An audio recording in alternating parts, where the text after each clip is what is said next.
Hello everyone, कैसे हैं आप सब। आई होप कि आप सभी अच्छे होंगे। बच्चे, इलेक्ट्रोस्टैटिक्स का पार्ट 6 है ये, और इलेक्ट्रिक डायपोल की सेकंड क्लास है ये। इससे पिछली वाली क्लास में मैंने ये बताया था इलेक्ट्रिक डायपोल क्या होता है, डायपोल मोमेंट क्या होता है, और डायपोल के एक्सिस पे किसी पॉइंट पे कितना इलेक्ट्रिक फील्ड होता है, ये हमने डिराइव कर लिया था। अगर आपने इससे पिछली वाली क्लास नहीं देखी है तो मैं बोलूँगा कि पहले आप वो देखें, उसके बाद में आपको ये समझ आएगा। ठीक है। और बच्चे, मेरा एक्सप्लेनेशन आपको अगर पसंद आ रहा है तो आप चैनल को सब्सक्राइब करें और वीडियो को लाइक कीजिए। ओके। तो इस वाली क्लास में हम निकालेंगे इलेक्ट्रिक फील्ड डायपोल के इक्वेटोरियल लाइन के किसी पॉइंट पे। ठीक है। अभी देखिए, ये जो डायग्राम आपको दिख रहा है, बस यही है सबसे इम्पॉर्टेंट समझने के लिए आपके लिए। अगर ये आपको समझ आता है तो बस आपको ये समझ आ जाएगा हमको क्या करना है और कैसे करना है। ठीक है। अच्छा, इक्वेटोरियल लाइन क्या होती है, ये देखिए। ये है डायपोल का सेंटर। इस सेंटर से डायपोल के एक्सिस के ये परपेंडिकुलर जो लाइन है, ये वाली, ये पूरी लाइन, इसी को बोलते हैं इक्वेटोरियल लाइन। इसको प्लेन भी बोल सकते हैं अगर यहाँ पे कोई प्लेन है जो डायपोल के एक्सिस के परपेंडिकुलर होगा। ठीक है ये बात। चलिए इसको मैं रब करता हूँ।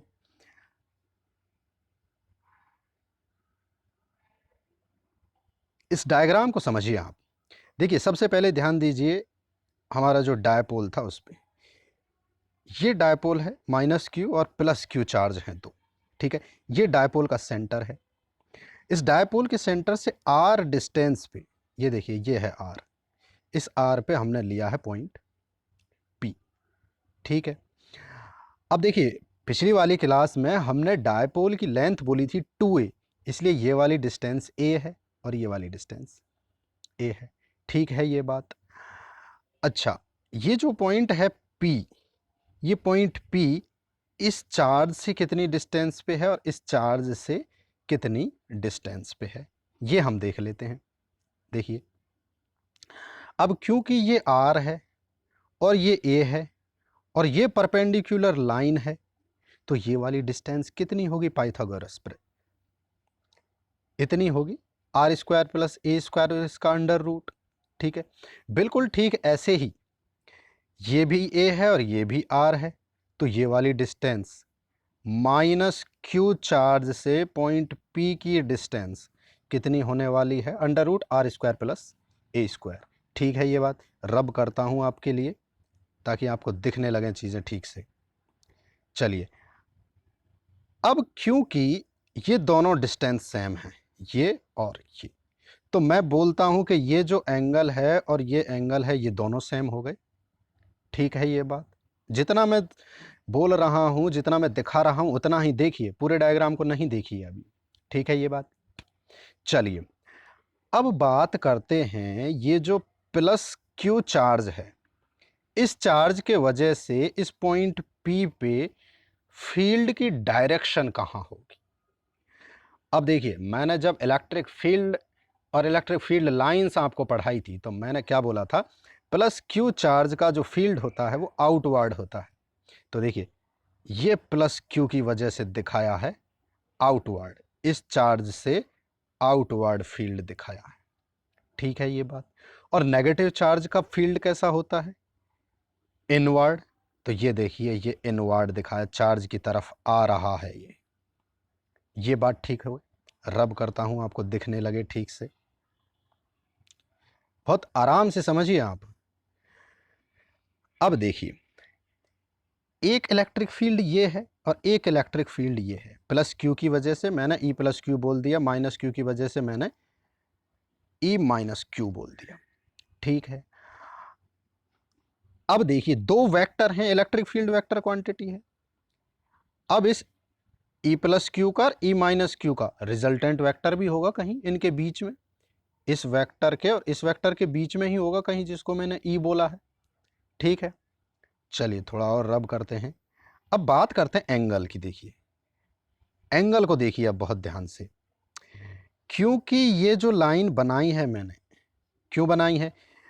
अगर मैं बात करूं इस E माइनस क्यू की और E प्लस क्यू की, तो मुझे एक बात बताओ, ये चार्ज सेम थे, क्यू क्यू हैं, सिर्फ नेगेटिव का डिफरेंस है। अब क्योंकि चार्ज सेम है और ये डिस्टेंस भी सेम है, तो ये जो इलेक्ट्रिक फील्ड हैं E माइनस क्यू और E प्लस क्यू, ये मैग्नीट्यूड में तो सेम होंगे, हाँ या ना?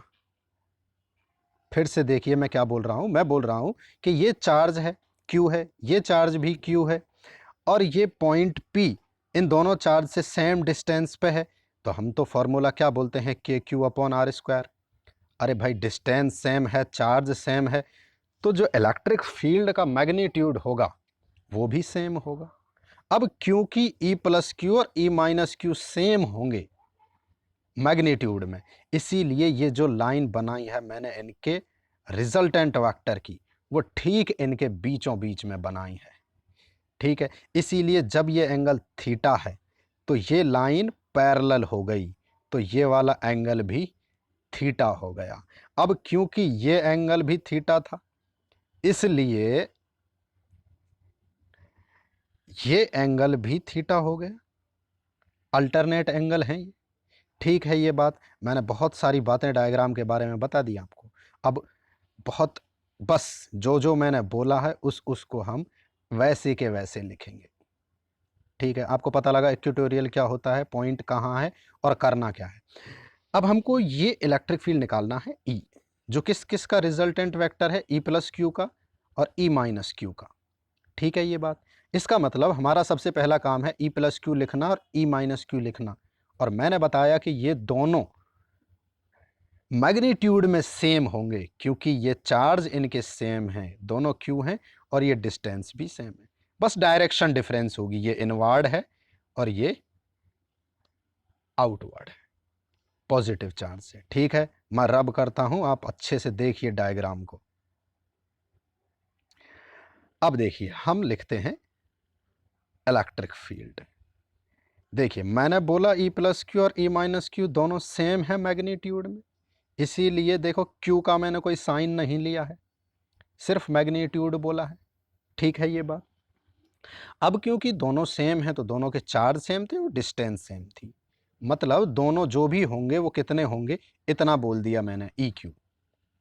मीन्स ये जो दोनों इलेक्ट्रिक फील्ड थे E प्लस क्यू और E माइनस क्यू, ये कितने हो गए, के Q R square plus A square. ये डिस्टेंस का स्क्वायर हुआ तो रूट हट गया। ठीक है, ये बात। फॉर्मूला, बेसिक फॉर्मूला क्या है आपके पास इलेक्ट्रिक फील्ड का, अगर नहीं देखा वीडियो तो देखिए आप। इलेक्ट्रिक फील्ड बताया मैंने पॉइंट चार्ज की वजह से, ये फार्मूला होता है के क्यू अपॉन आर स्क्वायर। जितना चार्ज है उतना चार्ज लिखिए आप, जितनी डिस्टेंस है उतनी डिस्टेंस लिखिए पॉइंट की चार्ज से। ठीक है, ये बात। चलिए अब एक बात समझिए,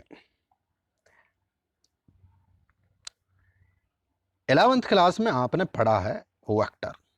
अगर अभी तक ये वीडियो आप देख रहे हैं और आपको वेक्टर अच्छे से नहीं आता है तो मैं ये कहूँगा वेक्टर जरूर से पढ़िए। देखिए ये E प्लस क्यू का थीटा की डायरेक्शन में कंपोनेंट कितना होगा, ये वेक्टर का रेजोल्यूशन है। थीटा की डायरेक्शन में ये लिखा हुआ E plus Q cos theta होगा, और इस माइनस वाले का भी कंपोनेंट इतना ही होगा क्योंकि थीटा सेम है और ई क्यू दोनों सेम है, तो ये टोटल जो ई मिलेगा ये कितना मिलेगा, 2 EQ कॉस थीटा।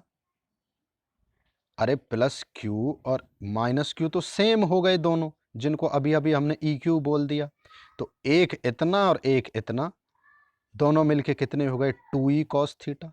मतलब ये जो रिजल्टेंट मिलेगा इसका मैग्नीट्यूड होगा कितना, 2E कॉस थीटा। वेक्टर का रिजोल्यूशन आपने 11th क्लास में अच्छे से नहीं पढ़ा है तो आप पढ़िए।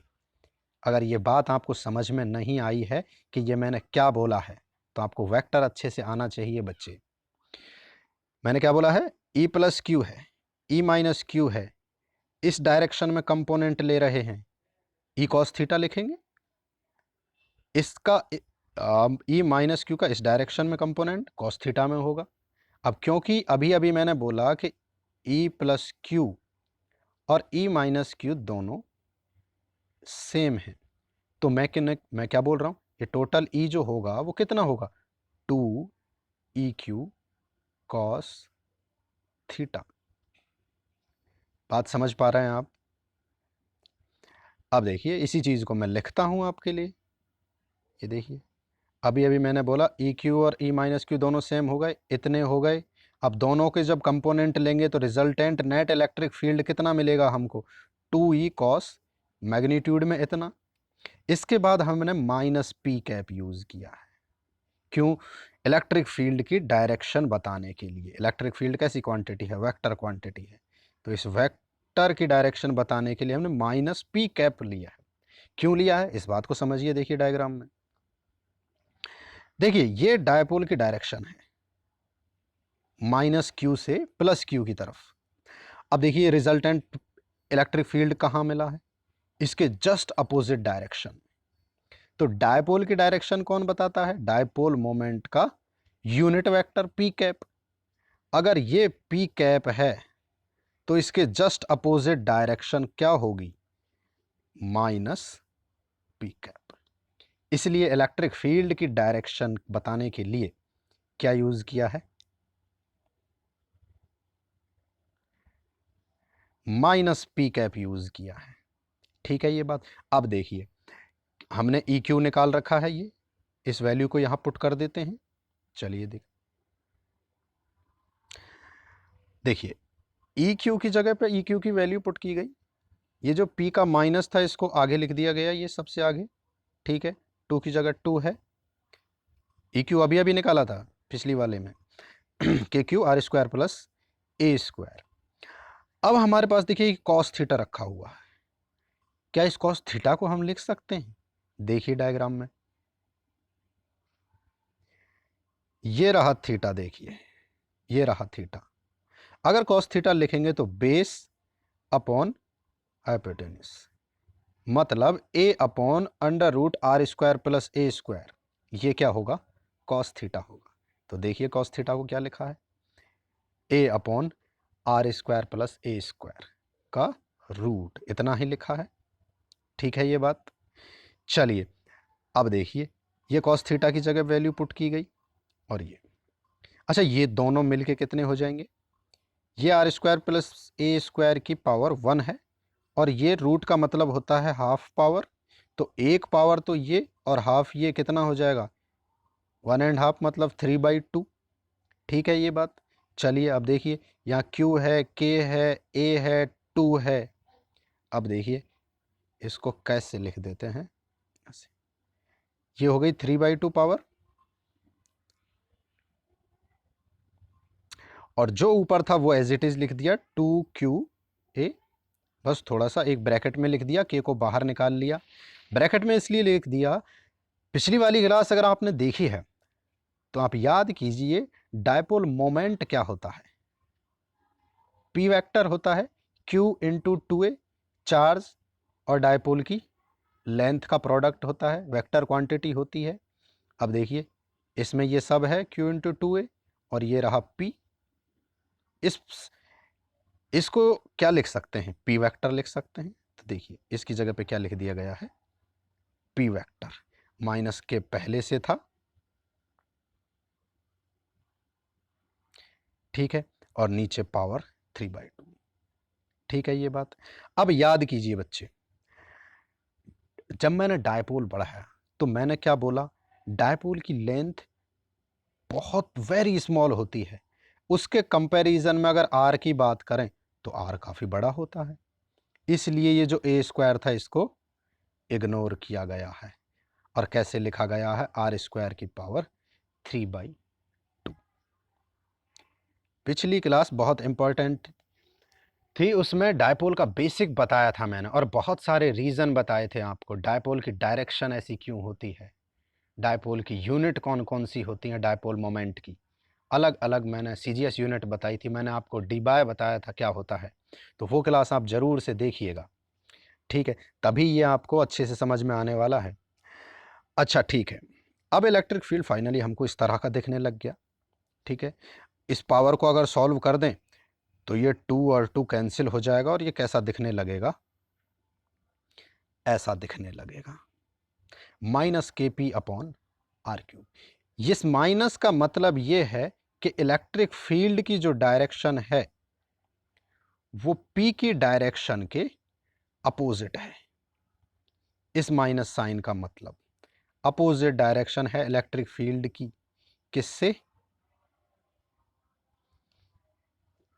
पी से। और ये सिंपल फॉर्मूला है जो आपको याद रखना होता है न्यूमेरिकल सॉल्व करने के लिए, डिराइव करने के लिए। एक्सिस पे कितना होता है, पिछली क्लास में हमने निकाला 2kp अपॉन आर क्यूब, और एक्सिस पे जो इलेक्ट्रिक फील्ड है वो बिल्कुल उसी डायरेक्शन में होता है जिस डायरेक्शन में डायपोल मोमेंट की डायरेक्शन होती है। ठीक है, आई होप कि आपको ये समझ में आएगा। और अगर बच्चे मेरा एक्सप्लेनेशन आपको पसंद आ रहा है तो आप वीडियो को लाइक करना ना भूलें, और जो रेगुलर पढ़ रहे हैं वो चैनल को सब्सक्राइब करें। इसकी जो नेक्स्ट क्लास होगी उसमें हम किसी पॉइंट पे, ना वो पॉइंट इक्वेटोरियल पे होगा ना एक्सिस पे होगा, वो कहीं भी होगा एक जनरल पॉइंट, उस पे हम इलेक्ट्रिक फील्ड निकालेंगे डायपोल के वजह से। Okay, thank you.